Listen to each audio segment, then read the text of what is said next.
오늘 시편은 100편 말씀인데 5절로 되어져 있는 아주 간결하고 함축되어져 있는 내용의 시입니다. 일반적으로 시는 함축되어져 있는 표현들이 많기 때문에 그래서 여백이 많습니다. 그러한 여백을 우리의 느낌으로 그리고 우리의 해석으로 이것을 채워 나갈 때 이 시는 더 풍성해지는데요. 오늘 시는 감사의 시라는 표제를 가지고 있습니다. 작자는 미상인데요. 100편을 이해하기 위해서는 우리는 먼저 96편부터 99편까지가 어떠한 주제로 되어져 있는지를 간단하게 살펴보는 것이 중요한데요. 시편 96에서 99편은 여호와 통치 시편으로 만물과 열방을 다스리시며 이스라엘을 언약 백성으로 선택하신 여호와의 왕권을 노래하고 있는 시입니다. 그러면 하나님의 왕권을 노래하는 이 시가 이제 100편을 통해서 마무리되어지는데요. 이 100편은 왕으로 오신 여호와를 찬양하고 감사하는 96부터 99까지를 종합하고 요약하고 있다라고 이렇게 보시면 좋습니다. 그래서 저는 이제 시편 100편의 말씀을 살펴보려고 하는데요. 특별히 저는 오늘 해석을 조금 많이 하려고 하고요. 여러분들께서 이 해석을 통해서 느끼시고 또 적용하셔서 이 시편 100편이 좀 더 풍성하게 채워질 수 있는 시간이 되어지기를 소망합니다. 자, 1절 말씀을 우리 다 함께 한번 봉독하도록 하겠습니다. 1절입니다. 시작. 여호와께 즐거운 찬송을 부를지어다. 아멘. 시인은 여호와께 찬양하라라는 명령을 하기 시작합니다. 시편 100편에는 총 7번의 명령형 동사가 기록되어져 있는데요. 오늘 그 첫 번째가 등장하고 있습니다. 여기서 하리우라는 단어가 나오고 이 하리우는 누아라는 동사의 사역 명령형입니다. 어려운 굳이 다 기억하실 필요는 없는데 누아라는 단어는 한번 좀 기억하시면 좋겠습니다. 이 누아라는 뜻이 무엇이냐면 크게 소리치는 것을 의미합니다. 그러니까 지금 시인은 하나님께 즐거운 찬양을 올려드려라 라고 이야기를 하고 있는데 원어적으로 보면 하나님께 큰 소리로 전심으로 전력을 다해 찬양해라 이렇게 지금 명령하고 있는 것이죠. 왜 그렇다면 시인은 찬양의 누아라는 크게 소리치라라는 이 단어를 내포했을까? 이것을 기록했을까? 그 이유가 뭘까? 누아라는 이 단어를 조금 우리가 이해해야 합니다. 이 단어를 이해하기 위해서는 왕이 전쟁 시 돌아왔을 때 백성들의 모습을 상상하면 조금 이해하기가 쉽습니다. 예를 들어서 이스라엘에서도 이러한 누아의 모습이 등장하는데요. 사무엘상 18장 6절 말씀인데요. 제가 한번 읽어드리겠습니다. 무리가 돌아올 때 곧 다윗이 블레셋 사람을 죽이고 돌아올 때 여인들이 이스라엘 모든 성읍에서 나와서 노래하며 춤추며 소고와 경쇠를 가지고 왕 사울을 환영하는데 이렇게 되어져 있습니다. 그 뒤에가 사울은 천천히요 다윗은 만만이다 이러한 내용이 기록되어져 있는데요. 이것이 누아의 모습입니다. 어떤 거냐면 지금 블레셋과 이스라엘은 전쟁을 하고 있는 가운데 있지 않습니까? 그런데 골리앗 때문에 어떻게 보면 이제 이스라엘이 패배할 수밖에 없는 그런 상황이었습니다. 그런데 다윗이 골리앗을 죽이게 되어지자 승리하게 되어진 거죠. 그러니 이 승리의 기쁨, 승리의 감격을 가지고 이제 다시 왕이 전쟁에서 돌아오는 그들을 향해서 백성들이 어떻게 합니까? 노래 부르고 환호성을 지르면서 우와 할렐루야 할렐루야 하나님이 우리에게 승리를 주셨습니다. 만세 만세 만세 이렇게 소리를 치는 장면이 누아인 겁니다.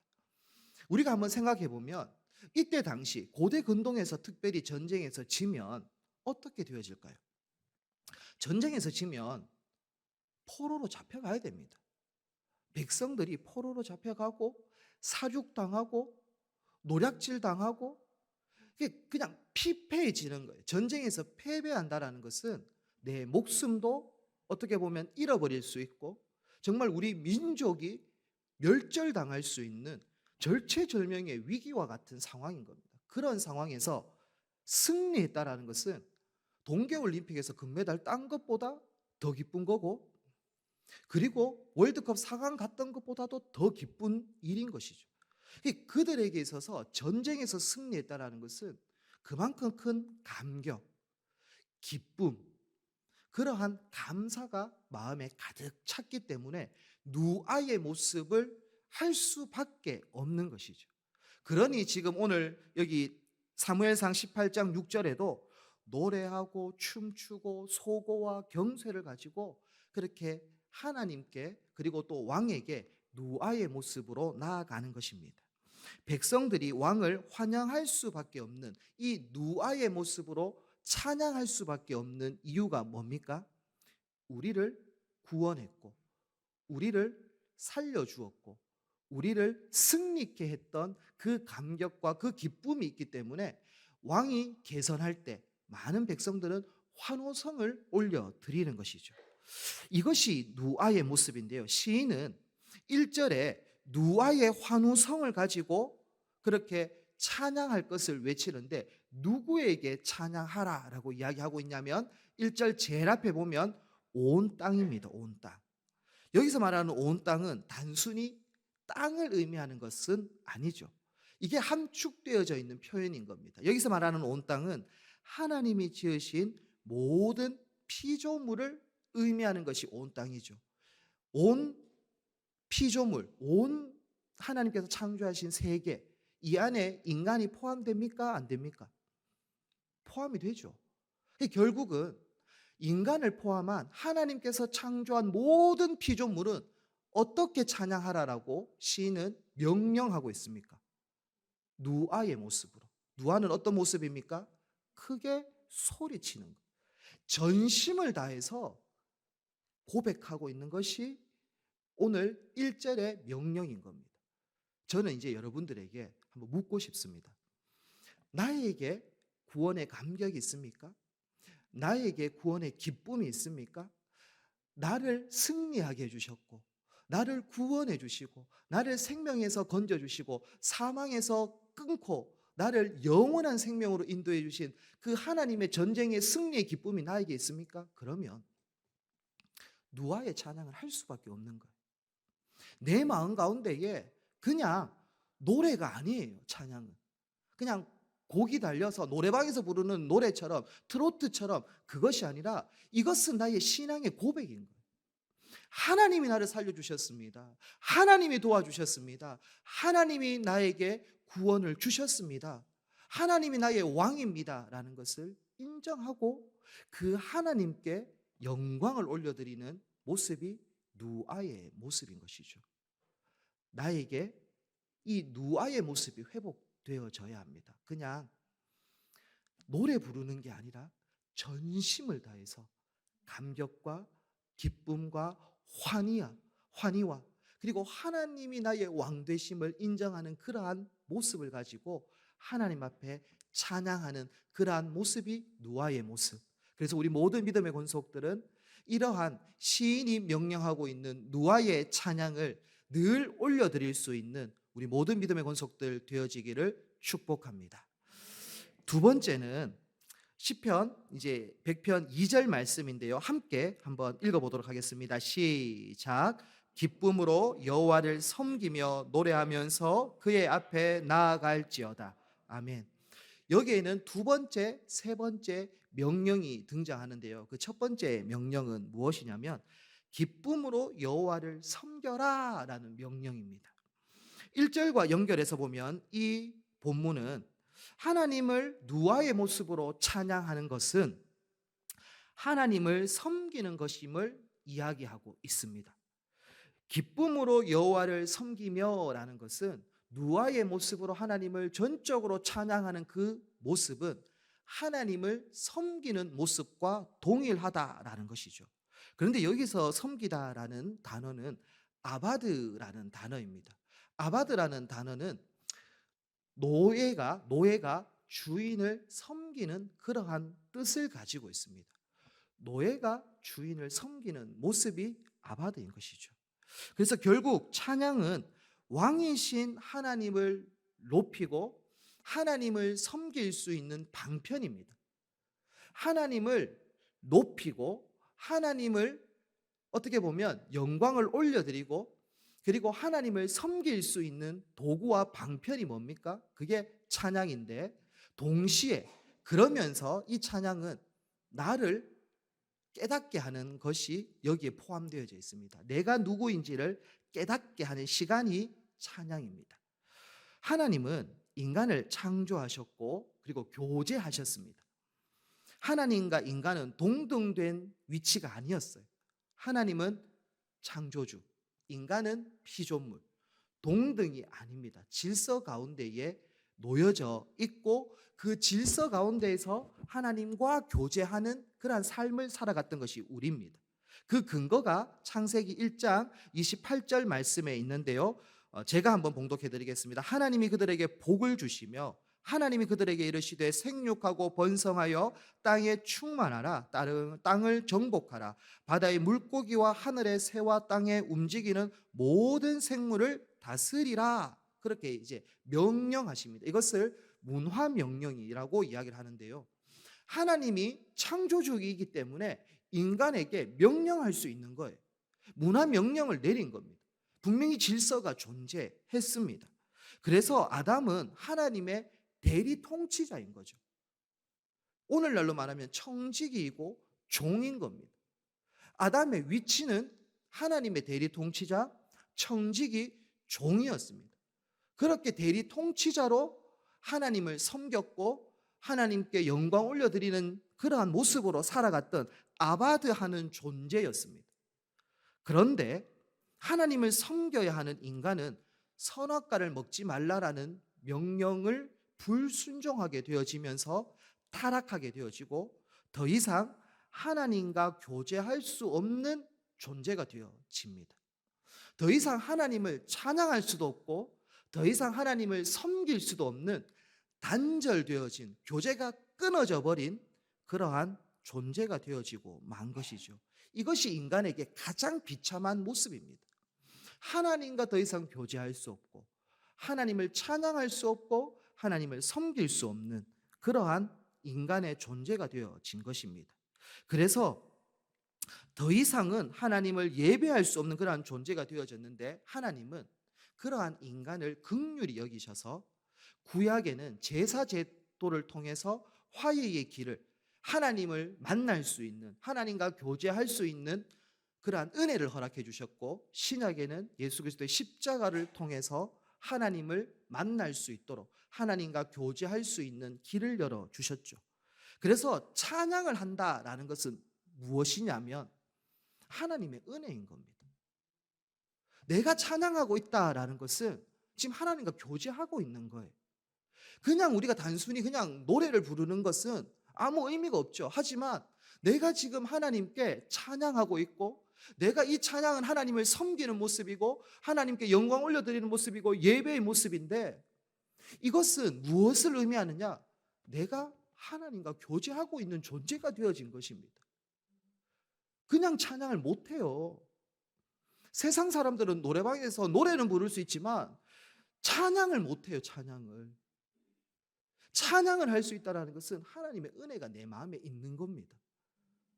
그래서 이것이 감사인 거죠. 내가 찬양할 수 있는 존재, 십자가의 은혜로 말미암아 내가 하나님께 교제하게 되어지고 하나님을 만날 수 있고 하나님을 높일 수 있는 것이 얼마나 감사입니까? 그래서 우리 모든 믿음의 권속들은 정말 찬양을 통해서 늘 하나님과 교제할 수 있는 믿음의 권속들 되어지기를 축복합니다. 2절 하반절에 보면 세 번째 그 명령이 나오는데 노래하면서 그의 앞에 나아갈지어다 이렇게 되어져 있습니다. 그의 앞으로 나가라 이렇게 지금 명령하고 있는 거거든요. 중요한 단어가 있습니다. 앞에라는 단어입니다. 이게 파님이라는 단어가 사용되어졌는데 얼굴이에요. 얼굴. 그의 얼굴을 향해서 나가라 이렇게 지금 말하는 겁니다. 그의 얼굴이 뭡니까? 하나님의 얼굴이죠. 하나님의 얼굴로 나갈 것을 명령하고 있어요. 그런데 얼굴은 무엇을 의미하냐? 지금 하나님은 완전한 영적 존재입니다. 그래서 인간처럼 신체를 가지고 있는 존재가 아니잖아요. 그런데 굳이 시인은 파님이라는 단어를 통해서 얼굴이라는 단어를 꼭 사용을 했어요. 그럼 이것은 무엇을 의미하느냐? 이 파님이라는 것은 하나님께 이렇게 탁 연결되어지면 하나님의 임재를 의미하게 되어집니다. 그 근거가 어디에 있냐면 대제사장 아론이 백성들을 향한 축복 기도문의 내용을 통해서 이 파님이 하나님의 얼굴이 임재를 상징한다라는 것을 우리는 알 수 있게 되어지는데요. 민수기 6장 25절과 26절 말씀을 제가 한번 읽어 드릴게요. 여호와는 그의 얼굴을 내게 비추사 은혜를 베푸시기를 원하며 여호와는 그 얼굴을 내게로 향하여 드사 평강 주시기를 원하노라 이렇게 말씀하고 있습니다. 그러니까 얼굴이라는 것은 하나님의 임재를 상징하는 그러한 단어인 거죠. 그래서 이 시인은 굳이 파님이라는 단어를 통해서 하나님의 얼굴 가운데로 하나님의 면전으로 우리가 나아올 것을 요청하고 있습니다. 결국 그것은 무엇을 이야기하느냐? 하나님의 임재 가운데로 나아올 것을 이야기하고 있는 거죠. 하나님께 나아가면 어떠한 은혜가 있냐면 하나님께서 우리를 회복시켜주는 은혜가 있고 세상이 줄 수 없는 기쁨이 하나님께 나아가면 주어지게 됩니다. 이것은 나가본 사람은 압니다. 그래서 시편에 보면 하나님의 선하심을 맛보아 알지어다 이렇게 고백하고 있는 것처럼 정말 하나님 앞으로 나아갈 때 하나님의 은혜와 평강을 누릴 수 있는 거죠. 세상 가운데로 나아가면 은혜와 평강이 없습니다. 일시적인 기쁨은 있을 수 있어요. 잠시의 기쁨은 있을 수 있지만 영원한 기쁨, 영원한 만족은 하나님께로 나갈 때만 주어지게 되는 것입니다. 그래서 시인은 하나님께로 나올 때 이러한 회복의 은혜, 그리고 우리에게 영원한 기쁨, 평강, 안식이 있다. 그래서 하나님께 나올 것을 요청하고 있고 초청하고 있는 것이죠. 우리 모든 믿음의 권속들 하나님께로 나아갈 수 있기를 소망합니다. 하나님께로 나아갈 수 있는 방법이 뭡니까? 그것이 찬양인 거죠. 찬양을 하나님께 올려드릴 때 나도 하나님께로 나아가는 겁니다. 하나님의 임재를 경험하게 되어지는 겁니다. 누아의 모습으로 하나님께 찬양하면, 하나님을 섬기면 하나님과 교제하게 되어지고 하나님의 임재, 하나님의 은혜를 경험되어지게 되는 것이 오늘 시인은 찬양의 능력이요 찬양의 위대함을, 그래서 우리 모든 성도들은 찬양을 통해서 하나님 앞에 나아갈 것을 말해주고 있습니다. 우리 모든 믿음의 권속들이요 늘 찬양하며 하나님께로 나아갈 수 있기를 축복합니다. 자, 3절을 한번 살펴보려고 합니다. 3절을 다 함께 읽도록 하겠습니다. 시작.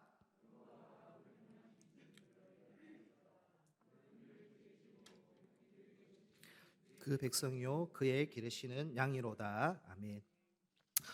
오늘 그 앞에까지만 이렇게 살펴보려고 하는데 원문에서는 우리라는 단어는 나타나지 않습니다. 여호와가 우리 하나님이신 줄 너희는 알지어다 라고 했을 때 우리라는 단어는 한글 성경으로 번역되면서 하나님과 또 좀 친밀한 모습으로 하기 위해서 이렇게 이제 추가되어졌던 부분인데, 원어를 그대로 직역해 보면 너희들은 여호와 그가 하나님이심을 알지어다 이렇게 되어져 있습니다. 왜 시인은 하나님에 대한 바른 지식을 가져라라고 명령을 하고 있을까? 시인은 여호와가 하나님이다, 그것을 알아야 돼 이렇게 지금 이야기하고 있는 건데 왜 이런 하나님에 대한 바른 지식을 가져라라고 명령하는가? 그것은 시인은 여호와가 하나님이다라는 것을 통해서 바르게 하나님을 찬양할 수 있기 때문인 것입니다. 여호와가 어떤 뜻을 가지고 있는지를 한번 설명을 드리려고 하는데요. 여호와는 모세에게 하나님께서 처음으로 가르쳐 주신 이름이에요. 그러니까 인간에게 하나님에 대한 존재를 드러내시고 나타내신 사건이 여호와라는 사건인 거죠. 출애굽기 3장 14절 말씀에 보면 하나님이 모세에게 이르시되 나는 스스로 있는 자니라라고 하나님께서 오픈하시는 거예요. 하나님께서 우리에게 자신을 소개해 주고 있는, 드러내시고 있는 장면이 이 장면입니다. 그래서 여호와라는 의미는 스스로 계신다라는 의미가 있죠. 스스로 계시기 때문에 어떠한 주변의 도움이 필요 없는 존재임을 말해주고 있는 겁니다.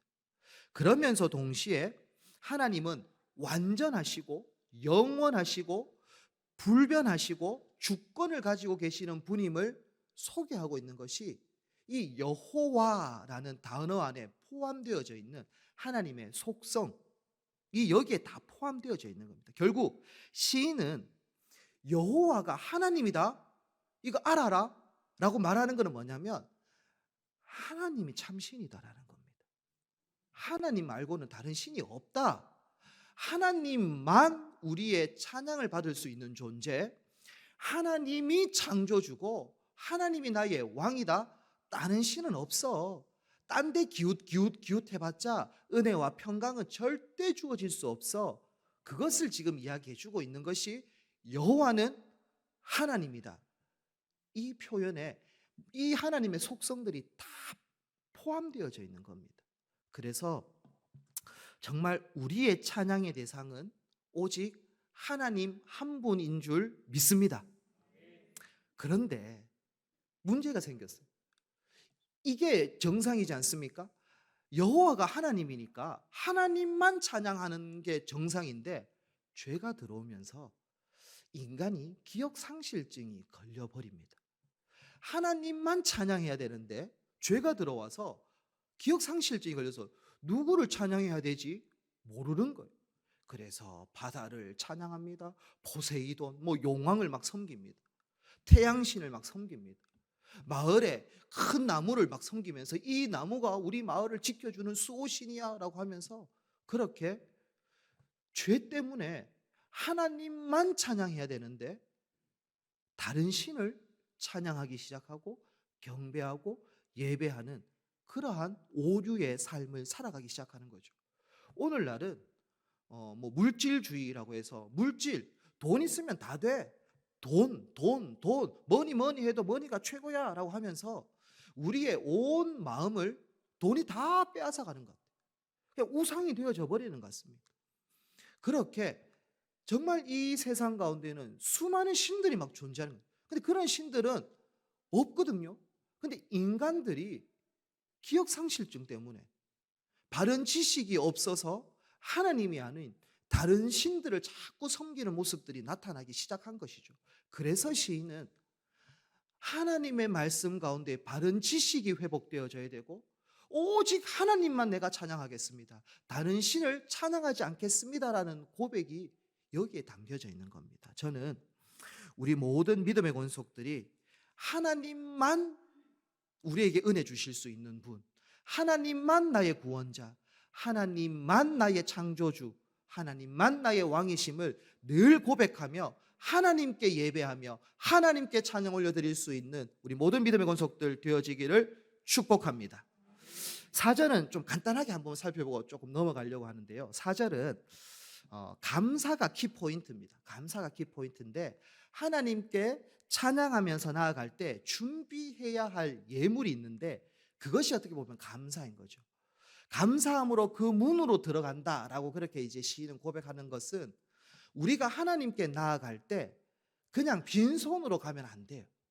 꼭 제가 헌금 드려라, 물질 드려라라는 뜻이 아니라 하나님께 나올 때는 어떠한 예물을 준비해야 하냐면 감사가 있어야 됩니다. 감사가. 여러분들 오늘 여러분들이 이렇게 여기서 예배 드리는 것이 하나님의 은혜입니다. 정말 은혜예요, 은혜. 그러니까 그 은혜를 알면 감사함으로 나오는 거예요. 그냥 내가 의자 엉덩이로 데피기 위해서 나온 게 아니잖아요.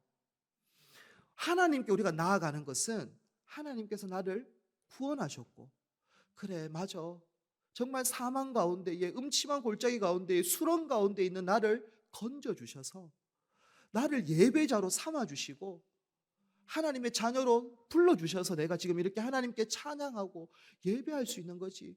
그러한 은혜에 대한 감사를 가지고 하나님 앞에 나아갈 수 있는 겁니다. 그래서 오늘 4절을 통해서는 정말 우리가 늘 예배를 드리기 때문에 이 감사가 희석되어지는 경우가 많아요. 사라지는 경우가 많은데 이 감사를 딱 붙들고 하나님께 나가요. 빈손으로 절대 나가면 안 됩니다.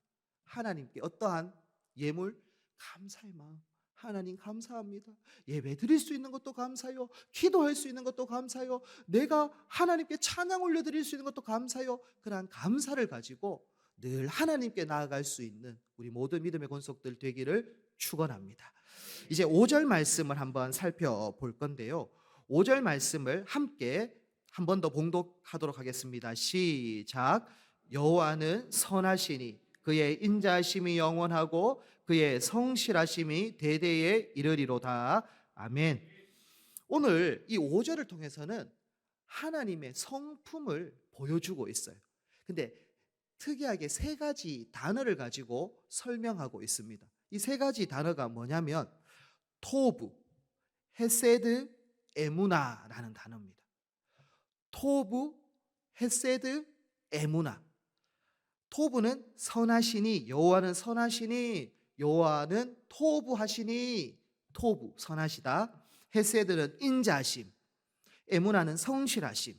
이렇게 이제 표현되어지는 이 세 가지 단어를 통해서 시인이 우리에게 주고자 하는 그러한 은혜를 한번 나누려고 하는데요. 토부는 하나님의 선하심을 나타내는 단어인데 이 단어는 그냥 감정적으로 좋다라는 것을 표현하는 것은 아닙니다.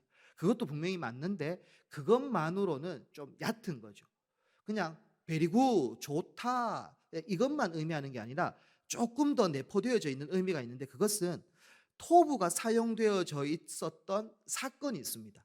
그 사건이 언제냐면 창조 때 이 토부라는 단어가 사용되어집니다. 하나님께서는 첫째 날에 빛을 만드십니다.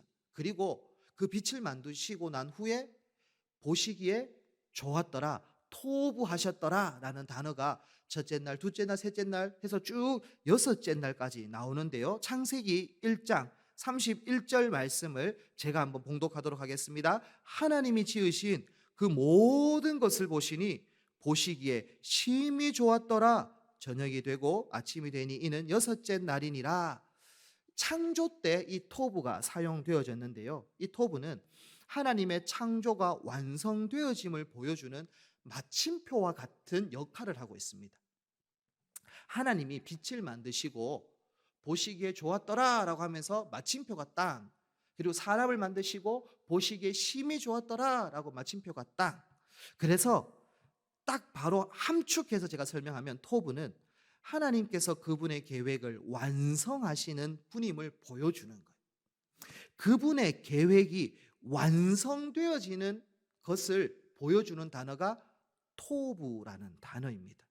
그래서 조금만 적용을 해본다면 하나님의 약속은 약속을 우리에게 하나님은 이행하시는 분이죠.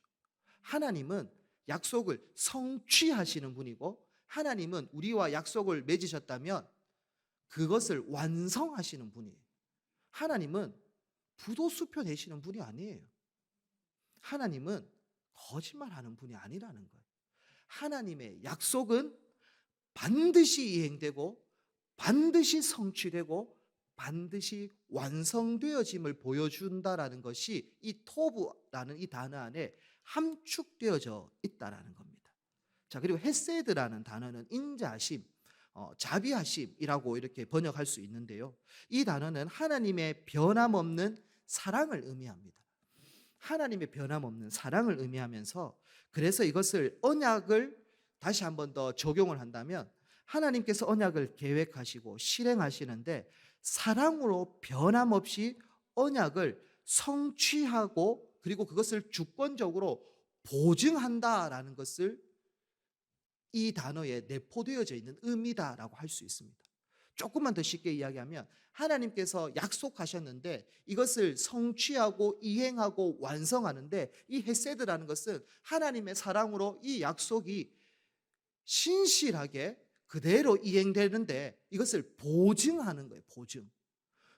누가 하나님께서 보증해 주시니까 이 약속이 불이행될까요? 아니요. 완성되어지는 겁니다. 그래서 이것을 우리에게 조금 다시 적용하면 선택받은 백성은 절대로 구원에서 끊어지지 않습니다. 성도의 견인, 하나님께서 붙잡은 영혼은, 하나님께서 구원한 영혼은 절대 하나님의 사랑에서 끊을 수 없는 거죠. 왜 그렇습니까? 하나님은 헤세드의 하나님이기 때문입니다. 그래서 이러한 헤세드라는 단어 안에서 그러한 교리들이 구원의 교리들도 나타나기도 하는 거죠. 이게 헤세드고요. 그러면 에무나는 뭐냐? 성실하심이다라고 번역할 수 있고 믿음이라고 번역할 수 있는데요. 이 단어는 진실되고 신실하여 상대방이 굳게 신뢰할 수 있는 모습입니다. 그러니까 에무나의 하나님이라고 말하는 것은 오늘날로 말하면 저 사람 믿을 만한 사람이야. 저 사람 거짓말 안 하는 사람이야. 저 사람 진짜 말한 대로 딱 해. 진짜 저 사람은 성실해. 그런 것처럼 하나님은 약속을 이행하시고 그리고 성취하시고 완성하는 분이 맞다라는 거예요. 변치 않는다라는 확신, 그러니까 불변성을 분명하게 보여주는 것이 에무나라는 단어 안에 포함되어져 있는 겁니다. 그런데 우리는 늘 하나님을 오해할 때가 있죠. 하나님은 에무나의 하나님이거든요. 변하지 않아요. 하나님은 그 자리에 그대로 있어요. 그런데 우리는 오해합니다. 내가 등을 보여놓고는 하나님 안 계시는데? 하나님 어디 계시지? 하나님 그대로 있단 말이에요. 근데 내가 등을 보이면서 하나님 없어. 하나님은 영 내 기도를 들어주지 않아. 아니, 하나님은 그대로 계세요. 하나님은 변치 않습니다. 하나님은 늘 우리를 눈동자와 같이 지키시고 보호하시는 분이에요. 근데 내가 오해하는 거예요. 하나님은 나 안 지켜. 하나님은 거짓말하는 사람이야. 거짓말쟁이야. 이렇게 자꾸 내가 오해하는 거지 하나님은 단 한 번도 우리를 외면하시거나 우리를 버리시거나 그러시지 않는 에무나의 하나님인 줄 믿습니다. 그래서 왜 우리가 찬양해야 하는가? 이 세 가지 단어를 통해서 정말 하나님은 토브의 하나님, 헤세드의 하나님, 에무나의 하나님이기 때문에 우리는 하나님을 찬양할 수밖에 없는 것이죠. 그러면서 동시에 이 단어를 통해서 무엇을 우리들에게 말해주고 있냐면 하나님께로 찬양하며 나아가는 자는 이러한 은혜를 누린다라는 것을 보여주고 있는 거예요. 하나님께로 우리가 나아가면 토브의 하나님께서, 헤세드의 하나님께서, 에무나의 하나님께서 우리에게 은혜를 부어주시고 부어주시고 부어주시는 것을 의미하는 거예요. 그래서 정말 우리의 몸이 막 죄로 더러워지고 정말 막 꾸정물이 막 줄줄줄줄 흐르고 정말 거름뱅이와 같은 누더기와 같은 그러한 옷을 입고 있어도 하나님께로 우리가 나아가면 하나님은 어떻게 해주신다? 안아주신다라는 거예요. 하나님은 우리를 외면하지 않으시는 하나님이에요. 왜?